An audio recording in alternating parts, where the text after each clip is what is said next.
Kevin Archer was 38 years old when his wife of 12 years threw him out of their Chicago townhouse, exactly 17 minutes after signing the biggest business deal of her career. She didn't know that he was the one who made that $33 million contract possible. She had no idea who really signed off on that deal. And when she found out 3 days later, everything she thought she knew about her success would shatter into 1,000 pieces. The betrayal happened on a Tuesday evening in late November 2024. In the living room of the Gold Coast property Sonia had insisted they buy 2 years earlier. Kevin stood in the doorway of their home office, watching his wife pop a bottle of Dom Perignon that cost more than his father's monthly Social Security check. Her business partner, Derek Hoffman, stood too close to her, his hand resting on the small of her back in a way that made Kevin's stomach turn. "To the Henderson Pacific merger," Derek announced, raising his glass. $33 million, baby. We're in the big leagues now." Sonia's laugh was bright and sharp, nothing like the soft laugh Kevin had fallen in love with 13 years ago at Northwestern's business school. She was wearing the charcoal Armani suit he'd never seen before, her dark hair swept up in a style that probably cost $200 at that salon in River North.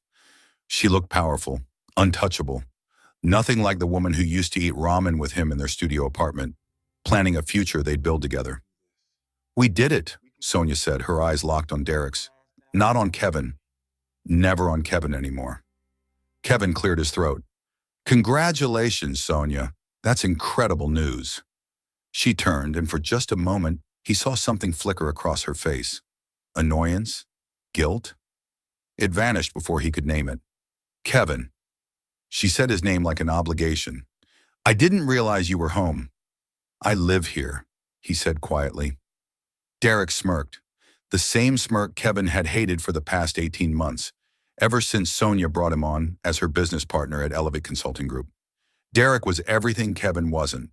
Yale educated, from old money, connected to every major player in Chicago's business scene. His family owned half of Wilmette. "Pour Kevin a glass," Derek said, waving his hand dismissively. "Let him celebrate with us." The condescension in his voice was unmistakable. Kevin had heard that tone before, from Sonia's father at their wedding, from her brother at family dinners, from the country club members who could never quite remember his name. It was the sound of people who'd never had to work for anything, looking down at someone who had. "Actually," Sonia said, setting down her glass, "Kevin, we need to talk. If you enjoy stories of shocking betrayals, sweet revenge, and justice against the wealthy and arrogant, like this video and subscribe to the channel now. There are brand new stories here every day, each one more intense and interesting than the last one. And tell me the first thing that came to your mind when you saw this." Derek excused himself with a knowing nod, taking the bottle of champagne with him to the kitchen. The sound of his expensive Italian loafers clicking against their hardwood floors echoed through the suddenly silent room. Sonia folded her arms, and Kevin noticed she'd taken off her wedding ring. His heart, already sinking, dropped into his stomach. "I want a divorce," she said flatly. No preamble, no apology, just 5 words that ended 12 years of marriage. Kevin felt the room tilt slightly. "What?" "Don't act surprised, Kevin. We've been unhappy for years. You know it. I know it." "I don't know it," he said, his voice cracking despite his effort to stay calm. "Sonia, what are you talking about? We're going through a rough patch, sure, but—" "A rough patch?" She laughed, harsh and bitter. "Kevin, look at yourself. You're a mid-level IT manager at a community college making $62,000 a year. I'm closing multi-million-dollar deals. We're not in the same league anymore." The words hit him like physical blows. Kevin managed IT systems for Northwestern Illinois Community College, the same place where he'd started as a help desk technician 10 years ago, working his way up while Sonia built her consulting empire. He'd been proud of his steady, reliable job. It kept their health insurance active while Sonia took risks with her startup. It paid the mortgage during the 2 years when Elevate Consulting barely broke even. "I supported you," Kevin said, his voice barely above a whisper. "When you wanted to start your business, who paid the bills? Who believed in you when your own parents said you'd fail?" "And I appreciate that," Sonia said, but her tone suggested otherwise. "But that was years ago, Kevin. I've outgrown this marriage. I've outgrown you. Is this about Derek? Her silence was answer enough. Kevin felt something inside him crack. Not break, not yet, but definitely crack. How long? Does it matter? Yes, it matters. You're my wife. 6 months, she said, and there wasn't even the decency of shame in her admission. He understands my ambitions. He operates in the same world I do. You'd be happy staying in that little IT job forever, fixing professors' email passwords and feeling satisfied with mediocrity. The cruelty of it took his breath away. This wasn't the woman he'd married. The Sonia he'd fallen in love with had been driven, yes, but also kind. She'd held his hand at his father's funeral. She'd celebrated when he got his first promotion. She'd promised him they were partners, building something together. I want you out tonight, Sonia continued, her voice cold and businesslike now. Derek's already contacted his attorney. We'll handle the divorce quickly and cleanly. You'll get what's fair. Fair? Kevin laughed, but there was no humor in it. What's fair, Sonia? Half of everything you built on my support? Half of the business I helped fund in the beginning? You put in $12,000 4 years ago, she snapped. I've made millions since then. Don't confuse your small contribution with actual partnership. Something shifted in Kevin's chest. The crack widened. He thought about the late nights he'd worked on Elevate's website design, free of charge. The connections he'd made through his college's business advisory board, introducing Sonia to potential clients. The countless family dinners he'd suffered through with her condescending parents, smiling through their barely concealed contempt because Sonia asked him to keep the peace. But there was something else, something Sonia didn't know, something that had happened just 3 weeks ago in a conference room in Dallas. Kevin had a second job, freelance IT consulting for high-level corporations, work he did under his mother's maiden name, Kevin Williams. It was selective, high-paying contract work that he'd kept separate from his regular employment, building a reputation in cybersecurity and enterprise systems. Sonia didn't know about it because she'd stopped asking about his work 2 years ago, stopped caring about anything that didn't directly benefit her empire. One of his biggest clients was Henderson Global Technologies, a multinational corporation looking to expand into new markets. 3 weeks ago, their CEO, James Henderson, had asked Kevin to vet a potential merger partner. Henderson Global was considering a $33 million contract with a Chicago-based consulting firm. That firm was Elevate Consulting Group. Kevin had spent a week analyzing Elevate's systems, security protocols, and business operations. He'd written a comprehensive report. He'd sat across from James Henderson in a conference room overlooking the Dallas skyline and given his professional recommendation. They're solid, Kevin had said. Their systems are robust, their client retention is impressive, and their growth trajectory is sustainable. I'd approve the deal. James Henderson had signed off based on Kevin's endorsement.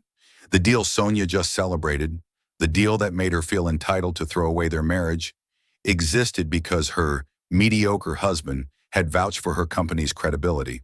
She had no idea. They had no idea. And Kevin wasn't going to tell them. Not yet. I'll pack my things, Kevin said quietly. Sonia's expression flickered. Was that surprise? Relief? But she nodded.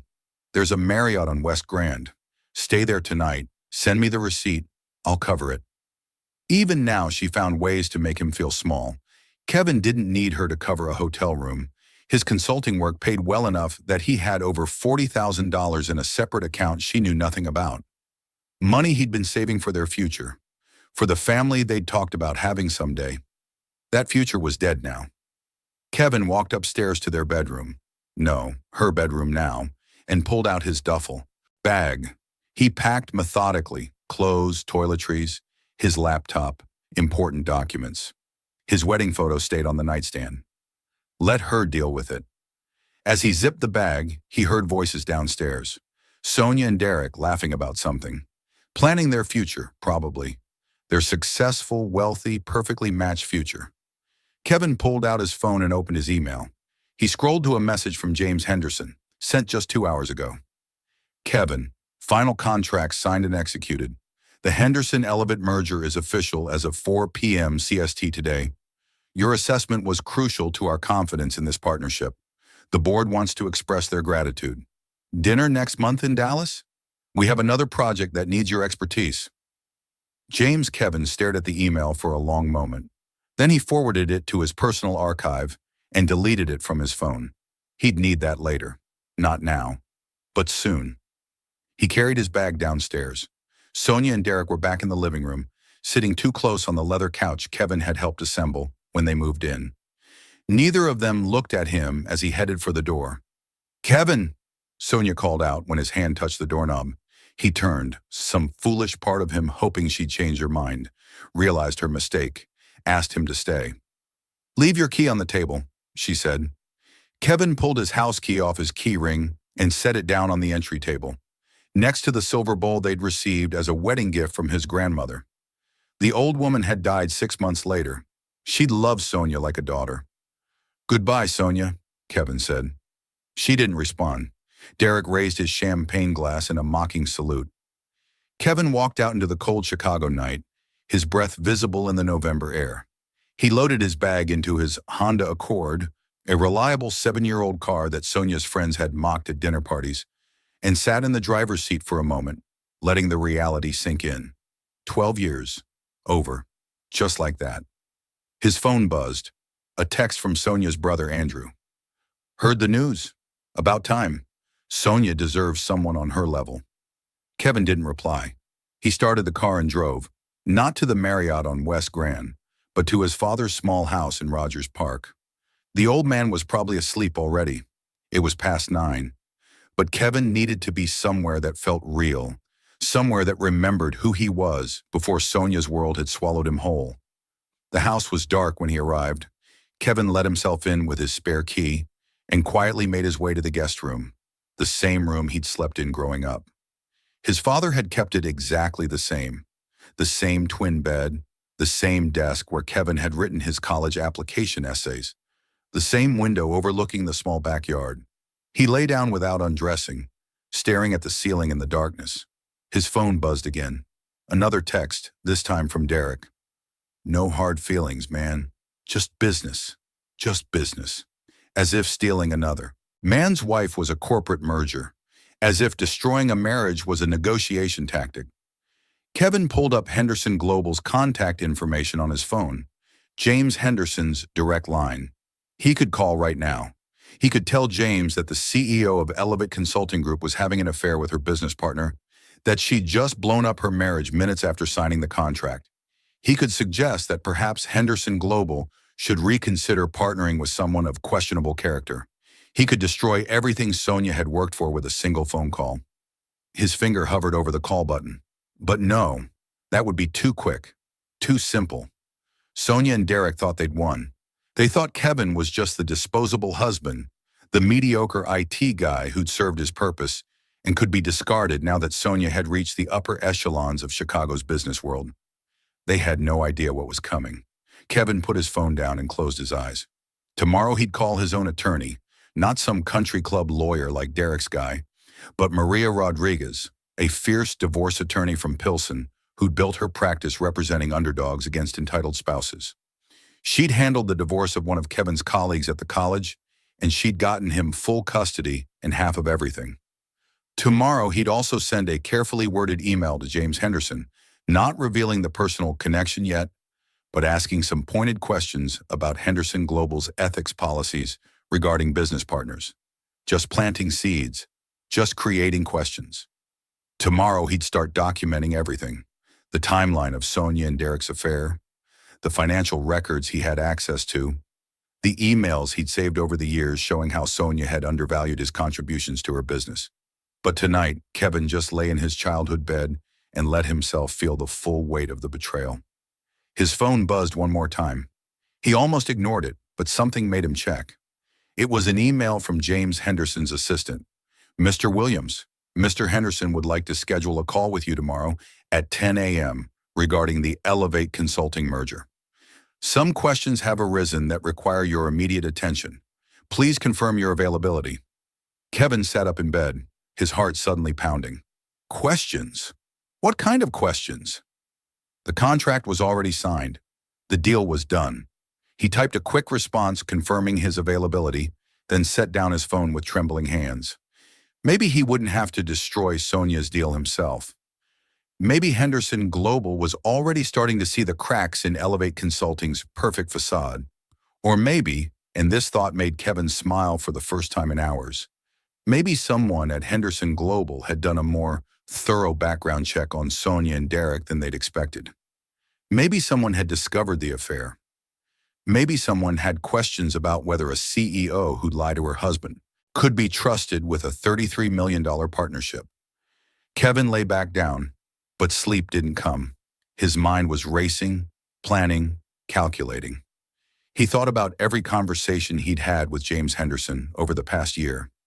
He thought about the other executives at Henderson Global he'd met, the ones who'd praised his integrity and thoroughness. He thought about the fact that in 3 days, Sonia was scheduled to fly to Dallas for the official merger celebration.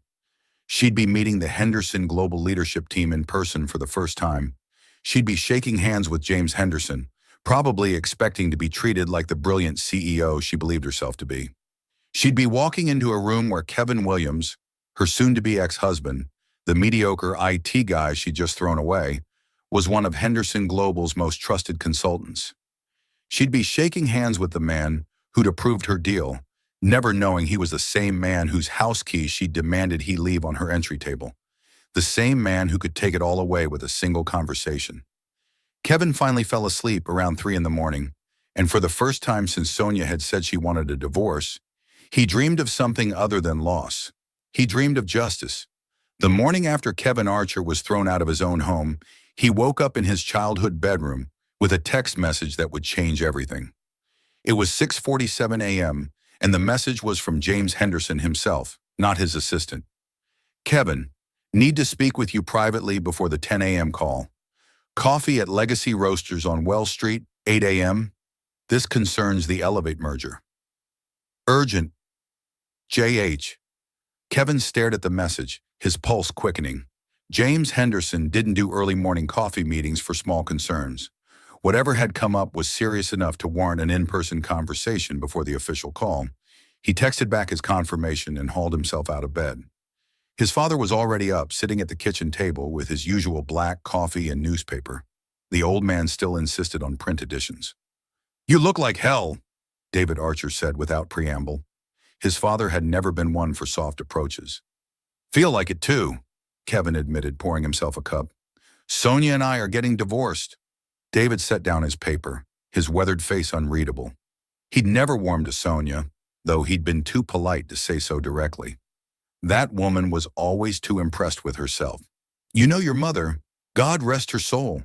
She said at the wedding that Sonia had cold eyes. Dad, I'm not saying I told you so.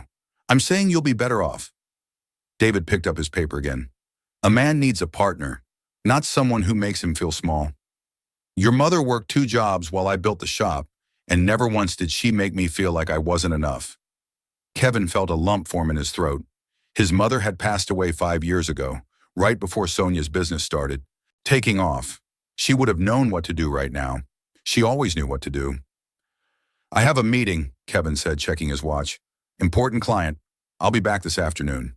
"You're staying here long as you need," David said firmly. "This is your home. Always was, always will be." The words meant more than Kevin could express, so he just squeezed his father's shoulder and headed out. Legacy Roasters was a small coffee shop in Lincoln Park, far enough from Sonia's world that there was no chance of running into anyone who knew her. Kevin arrived 10 minutes early and ordered an Americano, then took a seat in the back corner where he could see the door. James Henderson walked in at exactly 8 o'clock. He was in his mid-50s, tall and distinguished, wearing a tailored gray suit that probably cost more than Kevin's monthly salary at the college. But unlike Derek Hoffman's ostentatious displays of wealth, Henderson carried himself with understated confidence. He'd built Henderson Global from a small tech startup 30 years ago, and every line on his face told a story of hard-won success. "Kevin," Henderson said, shaking his hand firmly before sitting down. He'd brought his own coffee. "Thanks for meeting on short notice." "Of course. Your message said it was urgent." Henderson pulled out a tablet and set it on the table between them. I received some information late last night that's causing the board considerable concern about the Elevate merger. Kevin's stomach tightened. What kind of information? An anonymous email was sent to our compliance department. It contained screenshots of text messages between Sonia Preston and Derek Hoffman, her business partner. Henderson's expression was grim. The messages indicate they've been having an affair for approximately 6 months.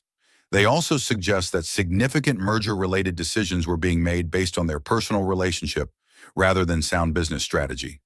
The coffee shop suddenly felt too warm. Kevin forced himself to breathe normally. I see. But here's the thing that really concerns me, Kevin. Henderson leaned forward. Several of these messages reference getting rid of dead weight and finally being free to run the company the way it should be run. There's a text from last night, sent just hours after the contract was signed, where Hoffman tells Preston that he's glad she finally had the balls to kick Kevin to the curb. Kevin felt his hands curl into fists under the table. He hadn't sent that anonymous email. He hadn't had time to do anything last night except lie awake planning. But someone had. Someone knew about the affair and had decided to blow it up spectacularly. Kevin is a common name, Kevin said carefully. What makes you think it's related to your consultant? Henderson's eyes met his directly. Because the email also included public records showing that Sonia Preston has been married for 12 years to a Kevin Archer. The same Kevin. Archer, who's been doing freelance consulting for us under the name Kevin Williams. His mother's maiden name, according to our HR records. The silence stretched between them. Kevin felt his carefully constructed separation between his two professional lives collapse in real time. James, he started, but Henderson held up his hand. I'm not angry, Kevin. I need you to understand that first. You disclosed your real name in your initial contract with us. The Williams alias was just your business brand. Everything was above board legally. Henderson paused, his expression softening slightly. But I need to know, did you know about this affair when you recommended the Elevate merger? No, Kevin said firmly. I suspected something was off in my marriage, but I had no proof of anything until last night when Sonia told me she wanted a divorce. She admitted the affair then. The timeline in those messages would confirm I couldn't have known 6 months ago when I started vetting Elevate for you. Henderson studied him for a long moment, then nodded. I believe you. But Kevin, you have to understand the position this puts us in. We just signed a $33 million deal with a company whose CEO is having an affair with her business partner. An affair she's been hiding from everyone, including her husband. If she's willing to lie about something this significant in her personal life, what else is she lying about in her business dealings? Make sure you're subscribed to this channel if you have not, because the ending of this story will blow your mind. And drop a comment below telling me what you think Kevin should do next. Henderson Global's reputation is built on integrity, Henderson continued. We can't be associated with this kind of deception. The board is meeting in 2 hours to discuss our options.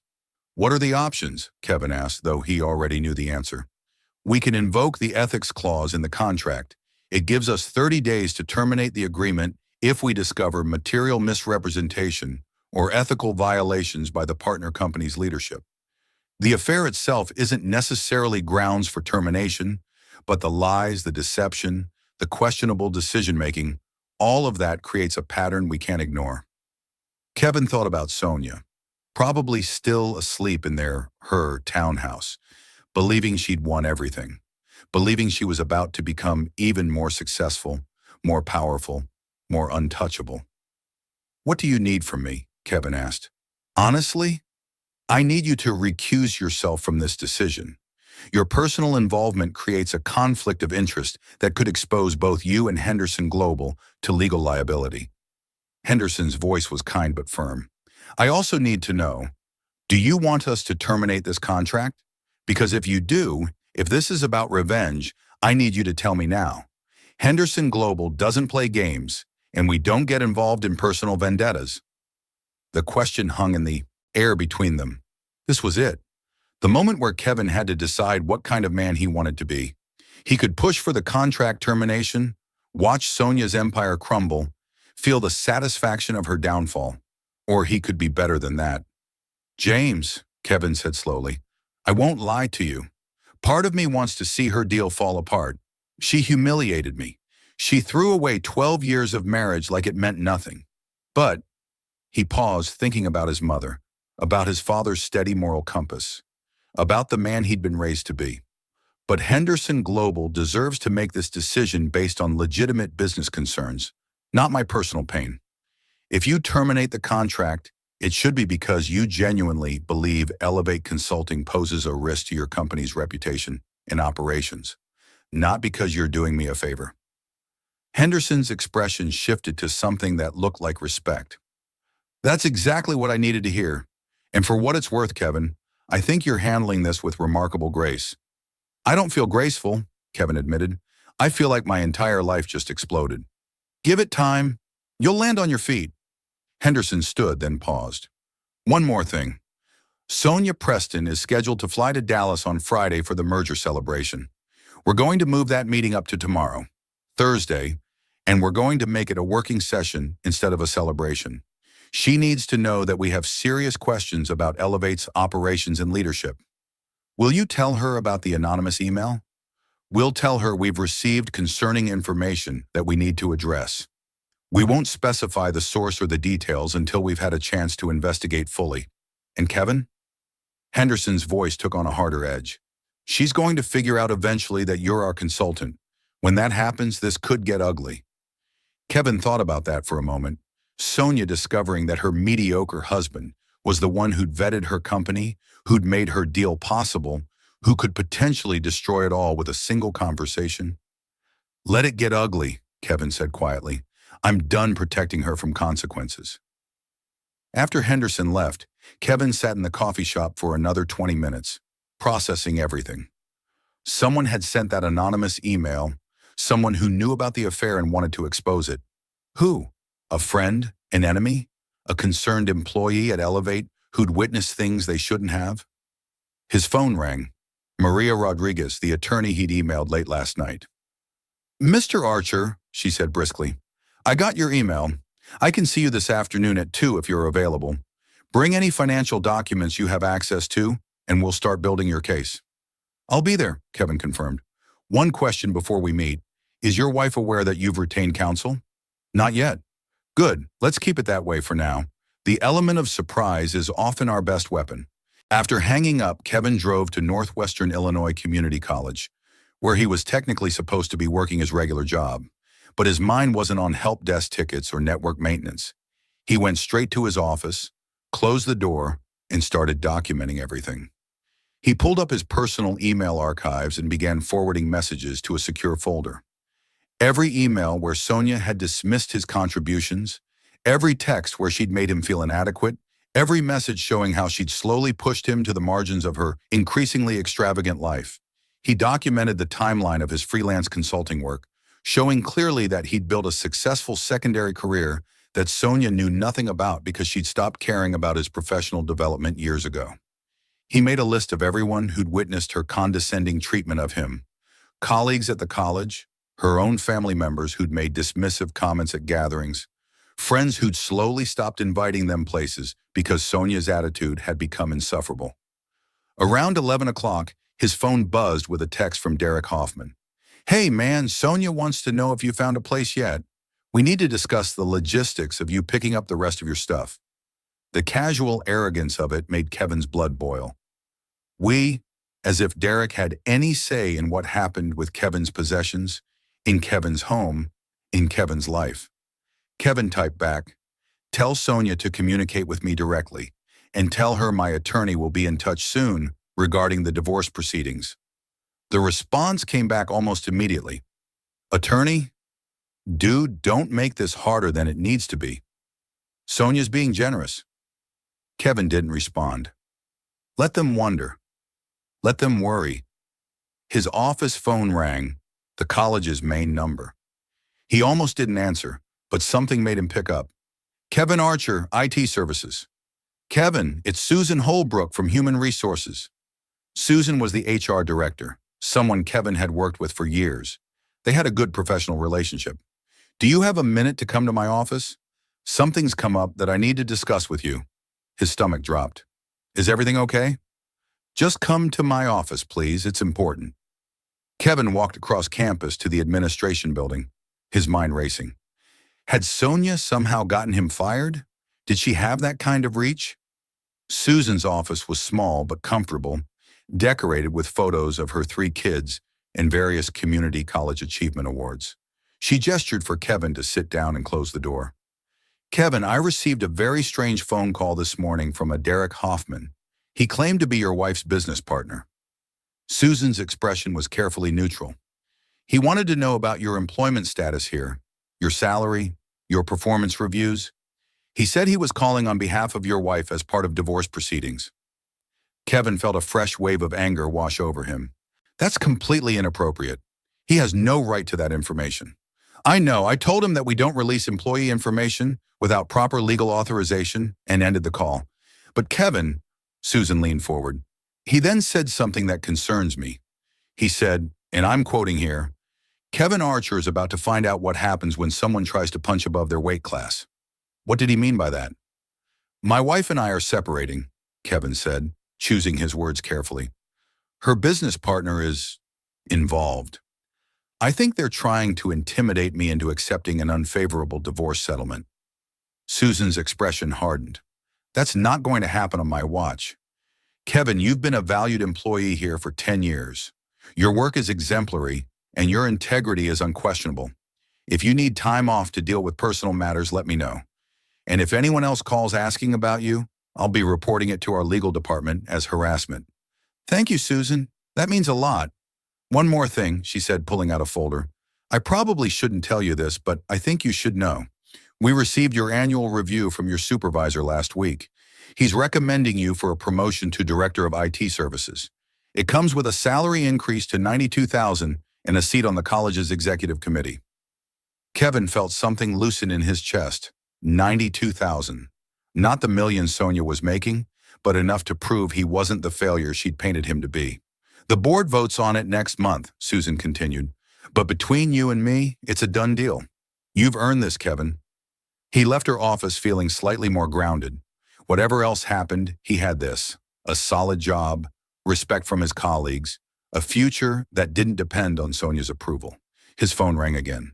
This time it was an unknown Dallas number. Hello? Mr. Williams? This is Patricia Gonzalez, General Counsel for Henderson Global Technologies. Her voice was formal, professional. I'm calling to inform you that we'll need you to participate in tomorrow's working session with Elevate Consulting Group. Your technical expertise will be crucial for the questions we need to address. Kevin's heart skipped a beat. You want me in the room when Sonia Preston arrives? We want our consultant in the room, yes. Ms. Preston requested that the meeting include Henderson Global's key decision makers and advisors.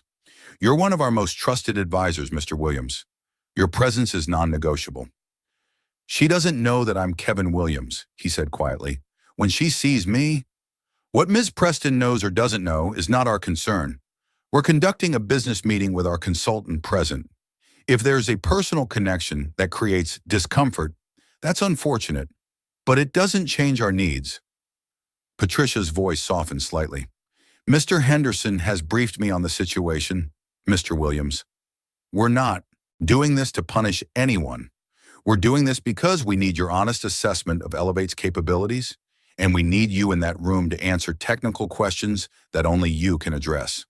I understand, Kevin said, though his hands were shaking. The meeting is tomorrow at 2 p.m. Dallas time. We'll have a car pick you up from O'Hare at 10 a.m. First-class ticket is being sent to your email now. After she hung up, Kevin sat in his car in the college parking lot for a long time, staring at nothing. Tomorrow. 24 hours from now, Sonia would walk into that conference room expecting to be celebrated as a brilliant CEO who just landed a massive deal. Instead, she'd find herself facing tough questions from Henderson Global's leadership, and she'd see Kevin sitting at the table, not as her soon-to-be ex-husband, not as the mediocre IT guy she'd thrown away, but as Kevin Williams, the respected consultant whose endorsement had made her deal possible in the first place. If you're enjoying this story, hit that like button and let me know in the comments what you would have done in Kevin's situation. He drove to Maria Rodriguez's office in Pilsen, a modest building that housed several small law practices. Maria herself was in her early 40s, sharp-eyed and direct, with a reputation for taking on powerful opponents and winning. "Mr. Archer," she said, shaking his hand firmly, "I've reviewed the preliminary information you sent. Let's talk about what you want out of this divorce." "What I want?" Kevin laughed bitterly. "I want my marriage back. I want my wife to remember who she was before money and success turned her into someone I don't recognize." "That's not going to happen," Maria said bluntly. "So let's focus on what's achievable. You said she started her business while you were married. You supported her financially during the lean years. You may have a claim to a significant portion of her assets. She said I only contributed $12,000. Doesn't matter. Illinois is an equitable distribution state. Marital assets are divided fairly, not necessarily equally, but the court looks at non-financial contributions too. You supported her emotionally, you maintained the household, you provided stability that allowed her to take risks. All of that has value." Maria pulled out a legal pad. "Tell me everything. Start from the beginning. How did you meet? When did her behavior change? What assets do you know about?" Kevin spent the next 2 hours detailing his marriage, and with Maria's skilled questioning, he began to see patterns he'd missed before. The way Sonia had gradually separated their finances, the way she'd started making major decisions without consulting him, the way she'd slowly cut him out of her professional life until he was just an accessory she trotted out for family events. "She's been planning this for a while," Maria said finally. "The affair with Hoffman, the way she's positioned her assets. This wasn't a sudden decision. She's been strategically preparing to divorce you." The realization hurt more than Kevin expected. "She never loved me at all, did she?" "I don't know about that," Maria said, her voice gentler now. "People change. Success changes people. Sometimes they grow together. Sometimes they grow apart. But what matters now is protecting yourself. You mentioned she has a townhouse in Gold Coast? We bought it together 2 years ago. Both names on the deed? Yes. Good. Don't sign anything she sends you. Don't agree to move out permanently. Don't give up any rights verbally. As far as the law is concerned, that's still your home until a court says otherwise. She threw me out. Doesn't matter. You have as much right to be there as she does. In fact," Maria smiled slightly, "I want you to go back there tomorrow. Take someone with you as a witness, a friend, your father, anyone. Pack more of your belongings. Establish that you haven't abandoned the property. It'll be important for the divorce proceedings." Kevin thought about walking back into that townhouse, facing Sonia and Derek. The idea made his stomach turn. What if they call the police? They can try, but you're on the deed. You have every legal right to be there. And Kevin? Maria's expression turned fierce. Stop letting these people intimidate you. They want you to feel small, to roll over and accept whatever they decide to give you. Don't fight. Make them work for every single thing they try to take from you. Kevin left her office feeling something he hadn't felt in years. Powerful. Not because of money or status or professional success, but because he'd finally stopped accepting other people's assessment of his worth. He drove back to Rogers Park and found his father in the garage, working on an old radio. David Archer could fix anything electronic.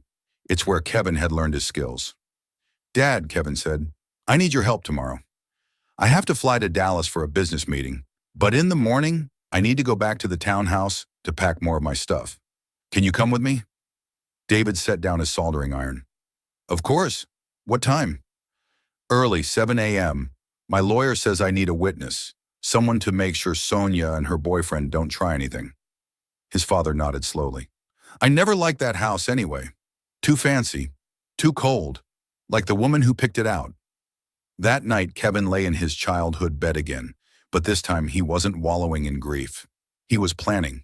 Tomorrow would be brutal, facing Sonia at the townhouse in the morning, then flying to Dallas to sit across from her again in the afternoon. 2 confrontations in one day, but he was ready. For the first time since Sonia had announced she wanted a divorce, Kevin Archer felt like he was the one holding the cards. His phone buzzed with one final message before he fell asleep. It was from James Henderson. Kevin, the board met. We're proceeding with the working session tomorrow, but we're not terminating the contract yet. We need to hear Ms. Preston's explanations first. Whatever happens, know that your professionalism through this situation has been exemplary. You're a good man caught in a bad situation. That won't be forgotten. Kevin read the message 3 times, then set his phone down.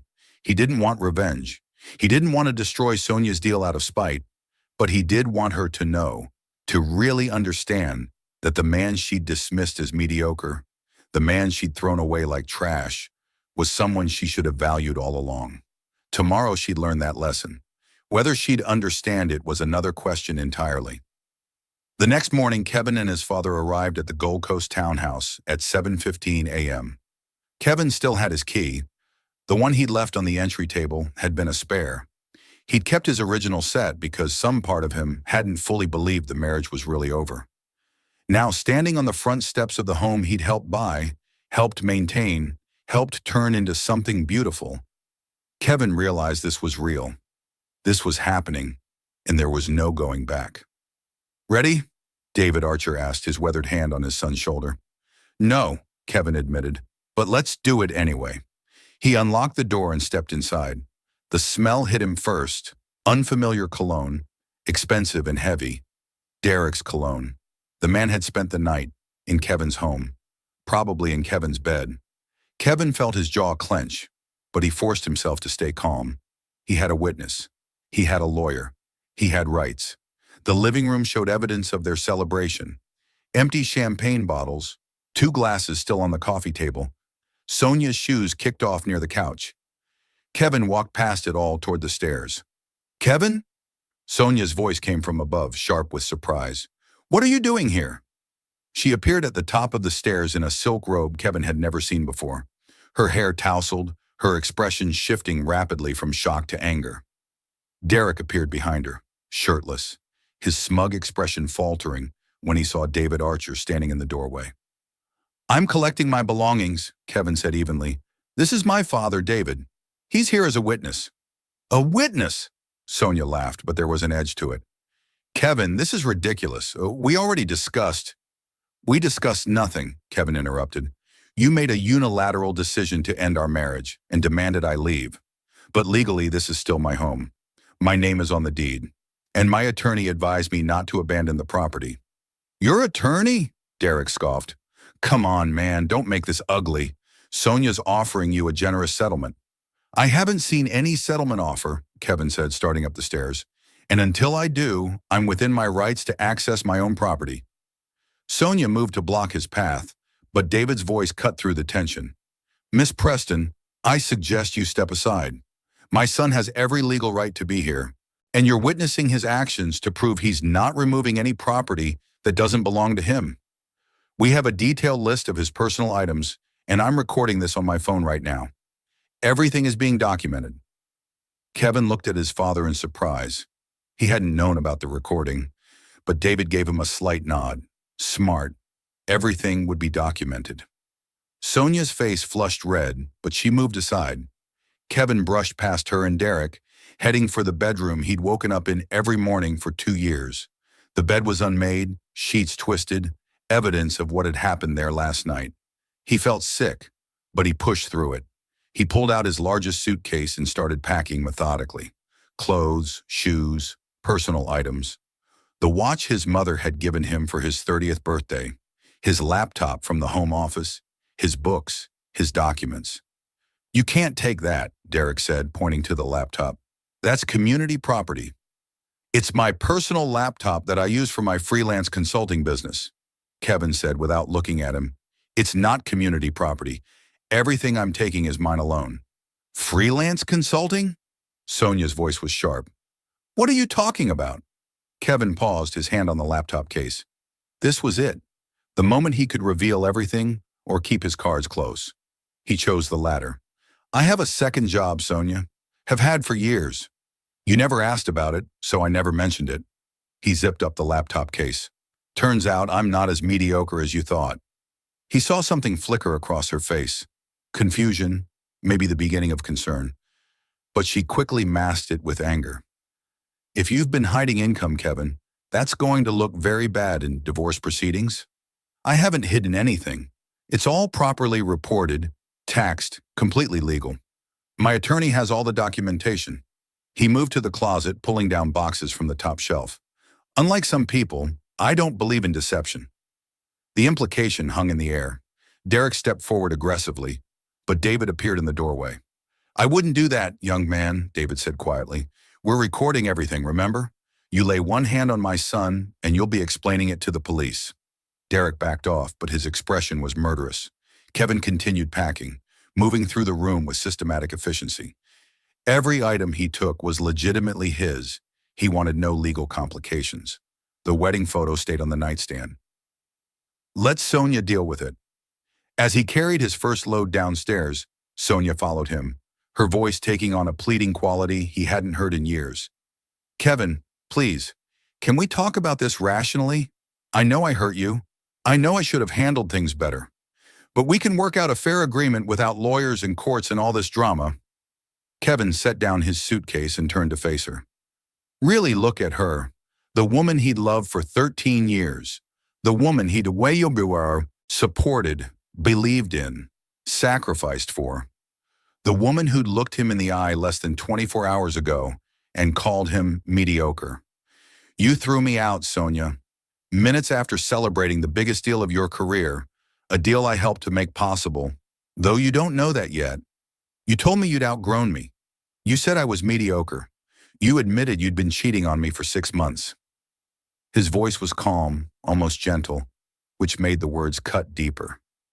There is no rational conversation to be had here. You made your choice. Now you get to live with the consequences. What do you mean you helped make the deal possible? Sonia's eyes narrowed. You'll find out soon enough. Kevin picked up his suitcase again. I have a flight to Dallas at 11. I need to finish packing. Dallas? Sonia's face went pale. Why are you going to Dallas? Kevin didn't answer. He made 3 more trips between the bedroom and his car, his father standing guard the entire time, making sure Derek didn't try anything stupid. On his final trip, Kevin stopped in the home office, the room where Sonia had spent countless hours building Elevate Consulting, while Kevin supported her in every possible way. The walls were covered with awards, articles, photos of Sonia, with various business leaders and politicians.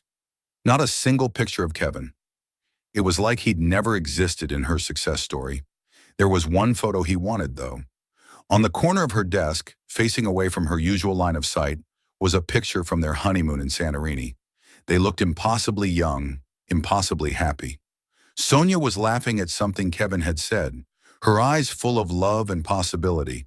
He picked up the frame and looked at it for a long moment. That woman, the one in the photo, she was worth 12 years of his life. But that woman didn't exist anymore. Kevin put the photo back exactly where it had been and walked out. In the foyer, Sonia tried one more time. Kevin, please, whatever you're planning, whatever you think you know, let's just talk. Like adults.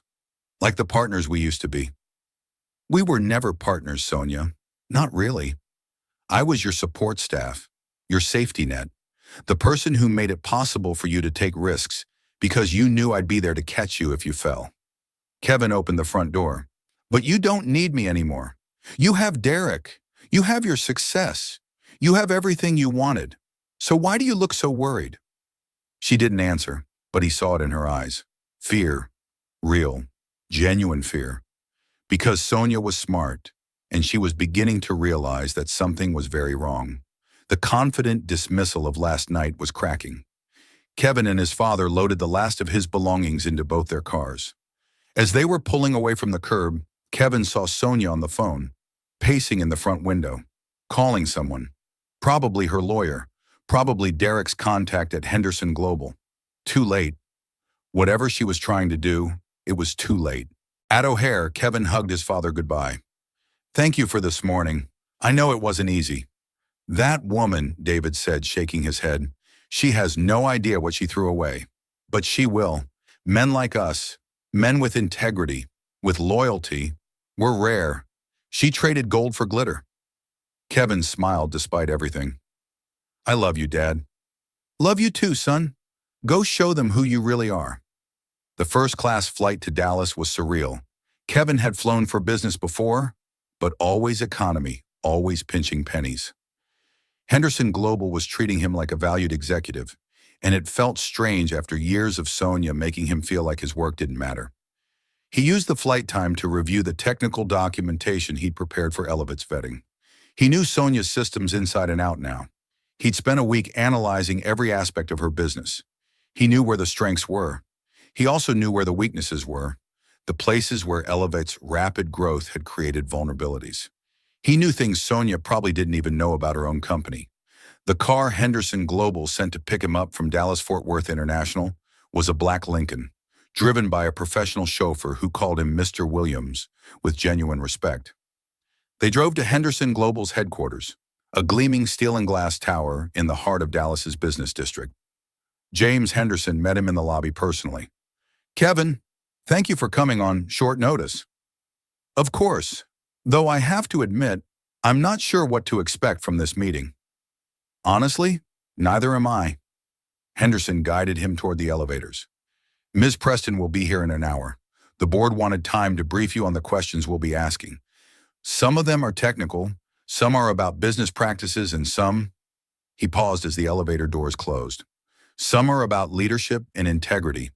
We need your honest assessment, Kevin, not as Sonia's husband, as our consultant who knows her company's operations." They walked into a large conference room on the 23rd floor. Floor-to-ceiling windows overlooked the Dallas skyline. A dozen people were already there. Henderson Global's board members, their general counsel, Patricia Gonzalez, several senior executives Kevin recognized from previous meetings. Everyone greeted him as Kevin Williams.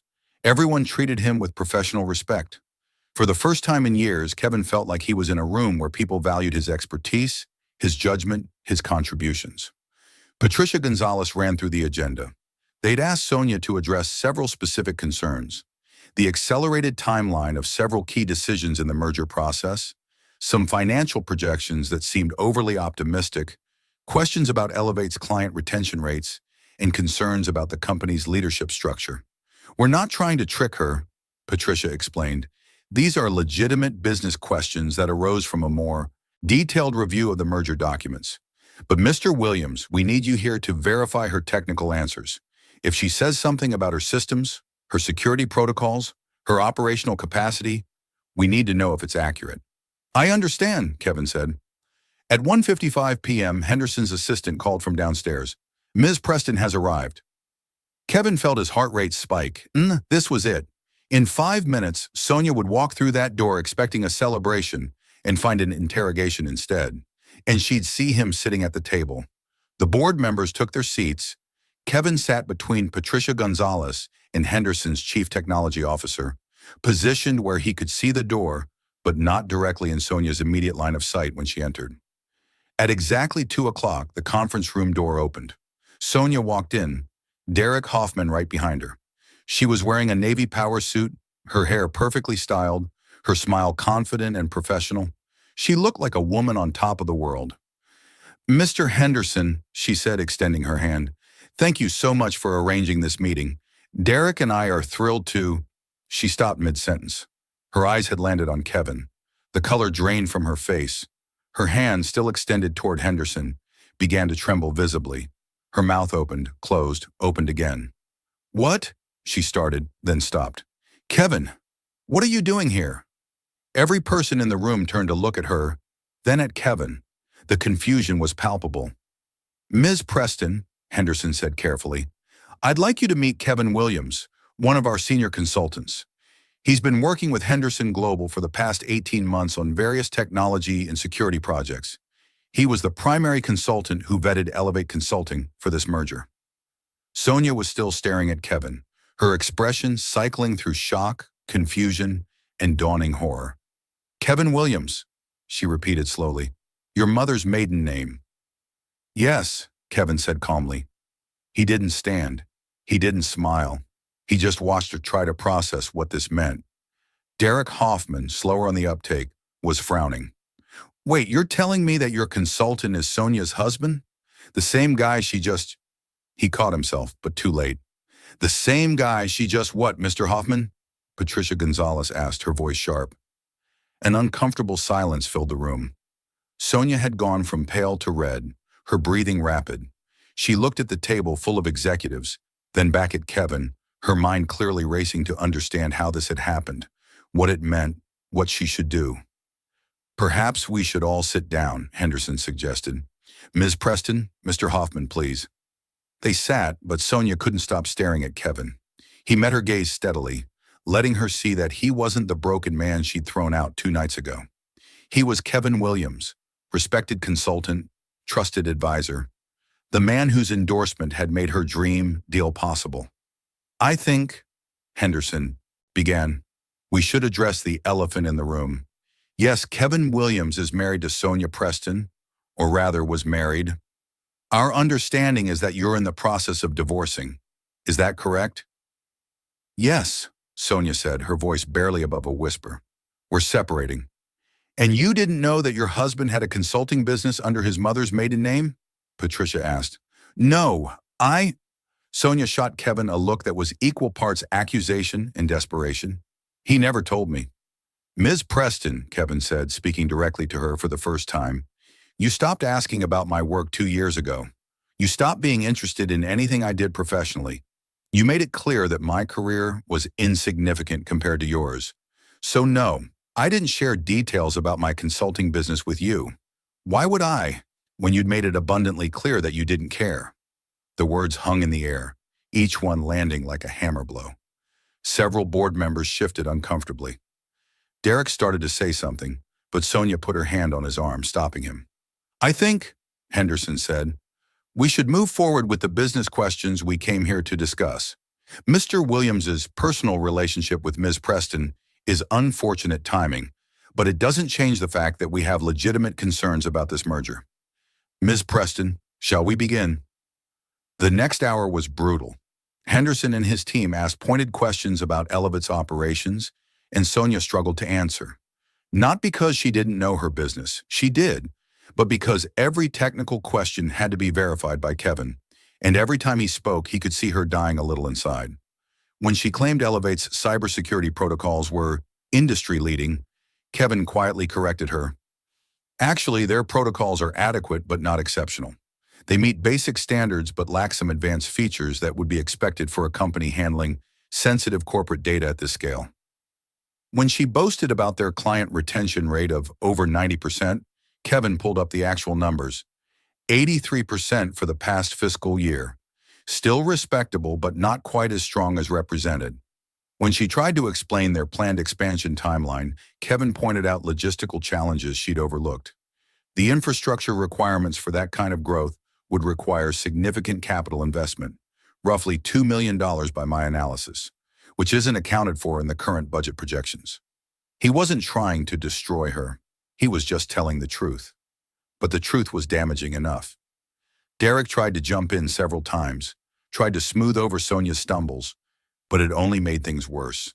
It became increasingly clear to everyone in the room that Derek didn't have the technical expertise to back up his confident assertions, and that Elevate's success had been built more on Sonia's sales skills and Derek's connections than on solid operational foundations. Finally, Patricia Gonzalez addressed the real issue. "Ms. Preston, we've received information suggesting that some key business decisions at Elevate have been influenced by personal relationships rather than sound business judgment. Can you address that?" Sonia's eyes widened. "I don't know what you're referring to." "We're referring to your relationship with Mr. Hoffman.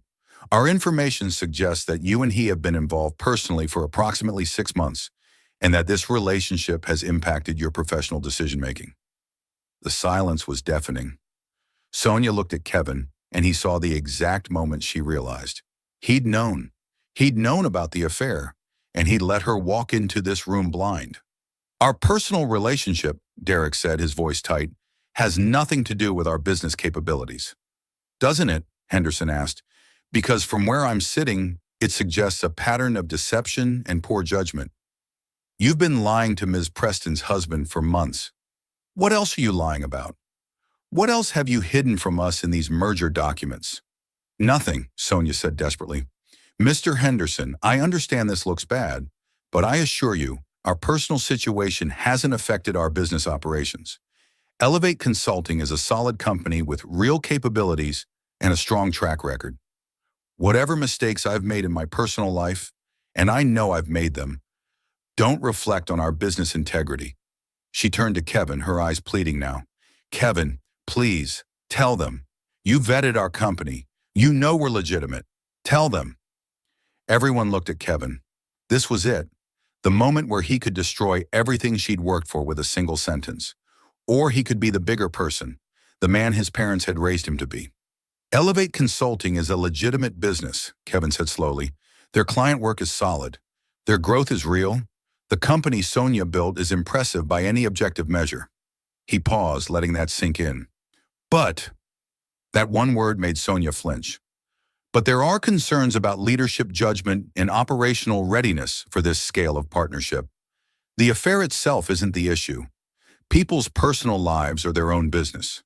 The issue is the deception, the questionable decision-making, the pattern of prioritizing personal desires over professional ethics. Kevin looked directly at Sonia. You've built something real, Sonia, but you've also compromised it through your choices. And now Henderson Global has to decide if they can trust a partner who's proven willing to lie to the people closest to her. Henderson nodded slowly. Thank you, Mr. Williams. That's a fair assessment. He turned to Sonia. Ms. Preston, here's where we stand. The merger contract includes an ethics clause that allows for termination within the first 30 days if we discover material misrepresentation or ethical violations. The board is prepared to invoke that clause.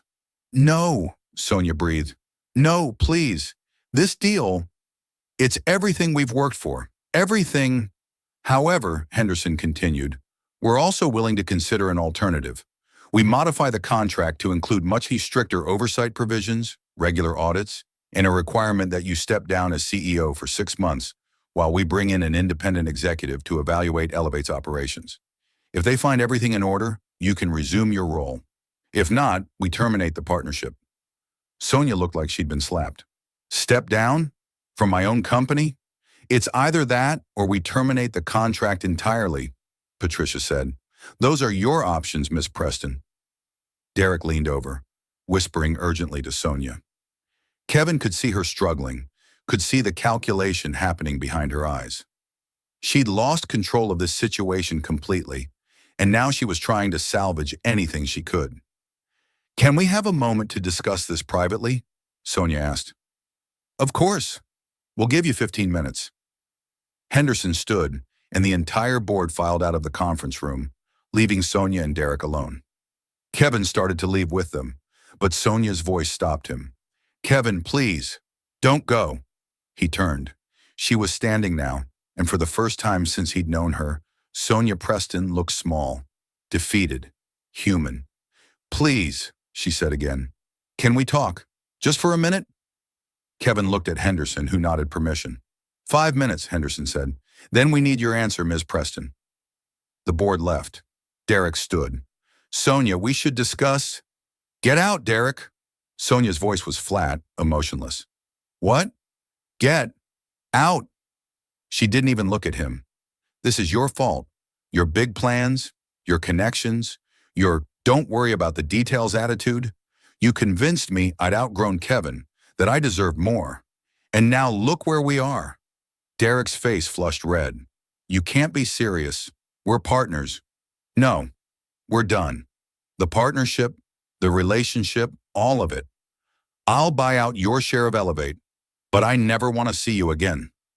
Now she did look at him, and her expression was pure ice.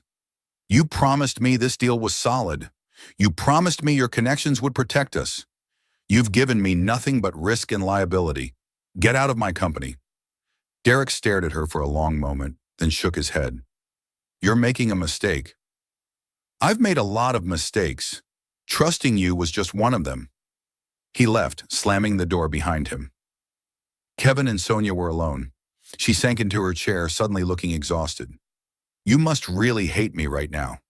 I don't hate you, Kevin said honestly. I'm angry. I'm hurt. But I don't hate you, Sonia. You knew, she said quietly. You knew this whole time that you were Henderson Global's consultant. You knew they'd ask you about Elevate. You knew I'd walk into this room and see you sitting there. And you let it happen. Yes, Kevin admitted. I did. Why? She looked up at him, and her eyes were wet with tears. Was it revenge? Did you want to see me fail? Kevin pulled out a chair and sat down across from her. I wanted you to understand what you threw away. I wanted you to know that the man you called mediocre, the man you dismissed as beneath you, was someone who mattered. Someone whose work had value. Someone who'd been helping you succeed all along, even when you couldn't see it. I see it now, Sonia whispered. God, Kevin, I see it now. Do you? Because 2 days ago, you looked me in the eye and told me you'd outgrown me. You said I was happy with mediocrity. You threw away 12 years like they meant nothing. I was wrong. The tears were falling now, streaking her perfect makeup. I was so wrong. I got caught up in the success, in the money, in the feeling of being powerful. Derek kept telling me I deserved more, that I shouldn't settle, that someone like you was holding me back. And I believed him because it was easier than admitting I was terrified. Terrified of what? Of failing, of discovering that all my success was just luck, of not being as special as everyone kept telling me I was. Sonia wiped at her eyes. You were the one person who loved me before any of this, Kevin. You loved me when I was nobody, when I was just a scared business school student who didn't know if she could make it. And instead of holding on to that, instead of appreciating it, I threw it away because you reminded me of a time when I wasn't successful. You were the evidence that I used to be ordinary and I couldn't stand it. Kevin felt something crack in his chest. Not anger this time, sadness. Deep, aching sadness for what they'd lost, for what Sonia had destroyed through her own fear and insecurity. I'm sorry, she said, her voice breaking. I'm so sorry, Kevin. I don't expect you to forgive me. I don't even know if I deserve your forgiveness. But I need you to know that I see it now. I see what I did. I see what I lost. Sonia, I'm going to tell Henderson I accept their terms. I'll step down temporarily, let them audit everything, prove that Elevate is solid, and I'm going to end the partnership with Derek. You were right about him. He was using me, using the business, and I was too blind to see it. That's probably smart, Kevin said. And then, she took a shaky breath. I'm going to sign whatever divorce papers your attorney sends me. I'm not going to fight you on the settlement. Whatever you want, it's yours. The townhouse, half the business, all of it. You earned it, Kevin. You earned every bit of it, and I should have valued that all along. Kevin studied her face, trying to see if this was manipulation or genuine remorse. He'd been fooled before, but there was something in her expression, a brokenness, a humility, that he'd never seen before. I don't want to destroy you, Sonia. I never did. I know, and that just makes this worse, doesn't it? Because even now, even after everything I've done, you're still being decent to me. You could have told Henderson to kill the deal entirely. You could have made me lose everything, but you didn't. Because that's not who I am, Kevin said simply. And despite everything, I still remember the woman I married. The woman who used to care about people, not just success. I hope you find her again, Sonia. I really do. They sat in silence for a moment, the weight of 12 years pressing down on both of them. For what it's worth, Sonia said finally, you were never mediocre. You were extraordinary, and I was too stupid and too selfish to see it. There was a knock on the door. Henderson's assistant peeked in. Ms. Preston, the board is ready for your answer. Sonia stood, straightening her suit, wiping away the last of her tears. She looked at Kevin one more time. Thank you. For everything. For believing in me when no one else did. For supporting me when I didn't deserve it. And for not destroying me when you had every right to. Be better, Sonia, Kevin said. That's all I ever wanted. Just be better. She nodded and walked out to face Henderson and his board. Kevin stayed in the conference room for a few more minutes, collecting himself. Through the glass wall, he could see Sonia delivering her answer, could see the board members nodding, discussing. The deal would stand, but modified. Sonia would face consequences, but not total destruction. Derek was out. And Kevin was finally free. He pulled out his phone and texted Maria Rodriguez. Meeting went well. Sonia says she won't contest the divorce. I'll fill you in on everything when I'm back in Chicago. Then he texted his father, It's over, Dad. Really over. And I'm okay. Better than okay. I'm going to be fine. A month later, Kevin stood in his new apartment in Lincoln Park, a one-bedroom with exposed brick and big windows that let in the afternoon sun. It wasn't fancy like the Gold Coast townhouse, But it was his, paid for with his own money, furnished with his own taste, filled with his own things. The divorce papers had been signed. Sonia had kept her promise. She hadn't fought him on anything. The settlement gave Kevin half the equity in the townhouse, a percentage of Elevate Consulting's value, and enough money to pay off his student loans and start fresh. He'd taken the money and walked away, leaving Sonia to rebuild what she'd nearly destroyed. His phone rang. James Henderson. Kevin, or should I say Kevin Archer now? Either works, Kevin said, smiling. I wanted to let you know that we've completed our audit of Elevate Consulting. You were right. The business is solid. Sonia's stepping back into the CEO role next month, and honestly, the time away seems to have done her good. She's more focused, more humble, more aware of her blind spots. I'm glad, Kevin said, and he meant it. She built something real. She deserves a chance to do it right. She does, and Kevin, Henderson Global is expanding our consulting division. We'd like to bring you on full-time. Director of IT Security and Vetting, 6-figure salary, full benefits, and you'd be based here in Dallas. Interested? Kevin looked around his apartment, thought about his life in Chicago, his father, his friends, his job at the college that had just promoted him to IT director. Can I think about it? He asked. Of course. Take your time. The offer's open whenever you're ready. After they hung up, Kevin made himself dinner. Nothing fancy, just pasta and salad, and ate it at his small dining table while watching the sunset through his windows. His life was different now, smaller in some ways, but it was his, every piece of it. His phone buzzed with a text from a number he didn't recognize. This is Sonia.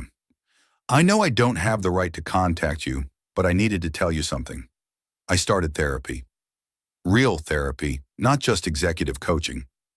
I'm working on understanding why I did what I did, why I treated you the way I did. I don't expect your forgiveness, but I wanted you to know that I'm trying to be better. Like you said. Kevin stared at the message for a long time. Part of him wanted to delete it, block her number, move on completely. But another part, the part that had loved her for 13 years, was glad she was getting help. He typed back, I'm glad you're working on yourself. That takes courage. I hope you find what you're looking for. Be well, Sonia. That night, Kevin sat on his couch with his laptop, not working on IT projects, but instead writing. He discovered he had a lot to say about marriage, about betrayal, about finding yourself after losing everything you thought defined you. Maybe he'd turn it into a book someday. Maybe it would help someone else going through what he'd survived. Or maybe he'd just write it for himself, as a reminder of who he was and what he'd learned. The lesson wasn't about revenge. It wasn't about destroying the people who hurt you.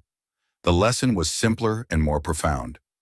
Sometimes the best revenge isn't revenge at all. It's becoming the person you were meant to be, the person you couldn't become when you were trying to fit into someone else's vision of your life. Kevin had spent 12 years supporting Sonia's dreams, shrinking himself to make room for her ambitions. And when she'd thrown him away, he'd discovered something unexpected. He'd been building his own success all along. He'd been valuable all along. He'd been extraordinary all along. He just needed to stop waiting for someone else to recognize it. A month after that, Kevin ran into Sonia at a coffee shop in the Loop.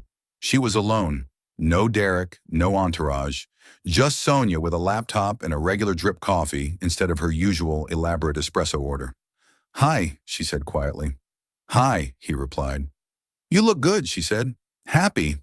I am, he said honestly. You look better too. More like yourself. I'm getting there. She hesitated. I heard about the Henderson Global offer. Dallas.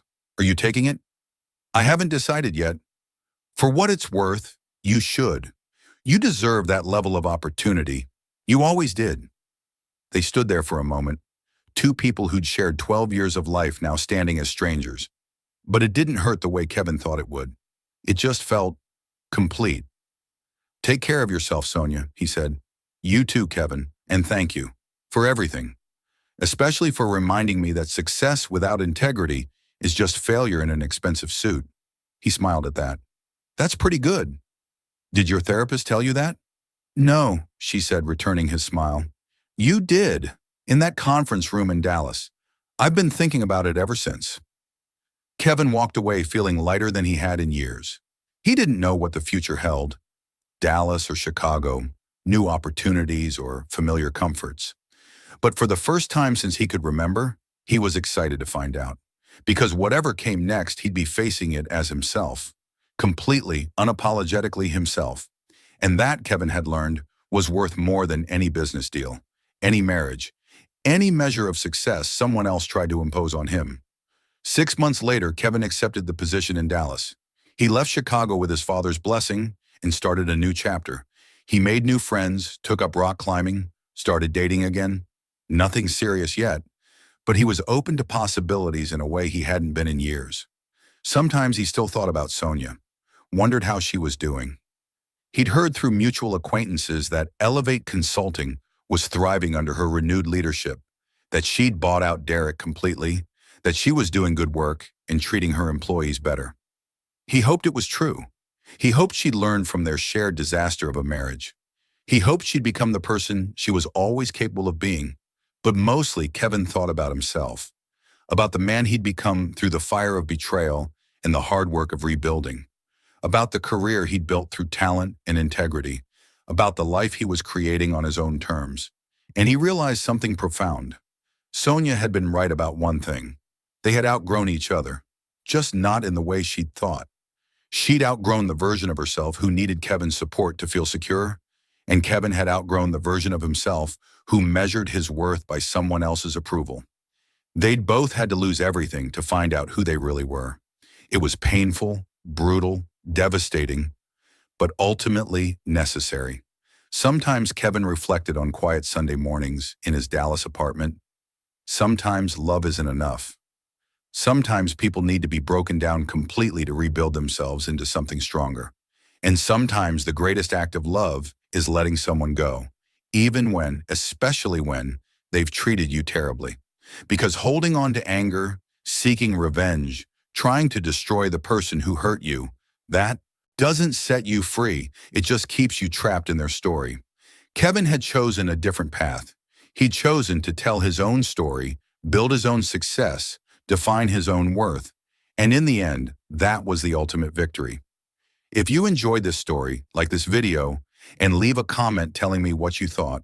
And if you're not already subscribed to the channel, please subscribe and hit the notification bell to get alerts for new stories like this one. Thanks for watching, and I'll see you next time.